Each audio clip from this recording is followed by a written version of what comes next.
Jio T V کے drama ضبط کی قسط نمبر 20 میں نشر ہونے والا ایک منظر سوشل میڈیا پر شدید تنقید کی زد میں آیا، جس میں اداکارہ سارہ اعجاز خان ایک ایسی کتاب پھینکتی دکھائی دیتی ہیں جس کے ورق پر مسجد نبوی صلی اللہ علیہ وآلہ وسلم کی تصویر موجود تھی۔ چونکہ کتاب کو اسلامی اسٹڈیز کی کتاب قرار دیا جا رہا تھا، اس لیے متعدد افراد نے اس منظر کو اسلامی شاعر کے احترام کے منافی قرار دیا۔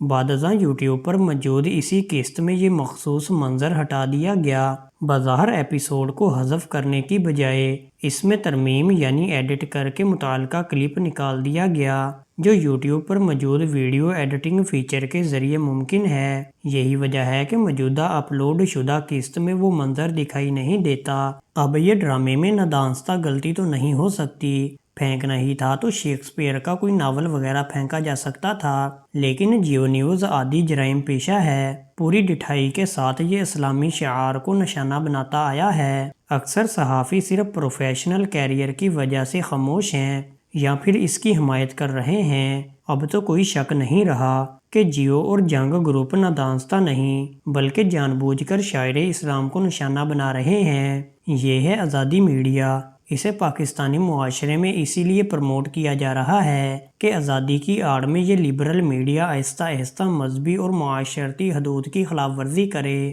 ان کے خلاف سخت کارروائی ہونی چاہیے۔ اب عوام کو سوچنا ہوگا، کوئی ایکشن لے یا نہ لے، ہر ایسے چینل کا مکمل بائیکاٹ کریں۔ جب کوئی دیکھے گا ہی نہیں تو یہ اپنی موت آپ مر جائیں گے۔ مذہبی علامات اور مقدس شخصیات سے متعلق کسی بھی مواد کی تیاری میں میڈیا اداروں کو غیر معمولی احتیاط برتنی چاہیے۔ دوستو، اگر آپ نے بھی جیو نیوز کو سبسکرائب کیا ہے تو اسے ابھی انسبسکرائب کریں۔ ویڈیو کو لائک، شیئر اور چینل کو سبسکرائب کرنا نہ بھولیں۔ شکریہ۔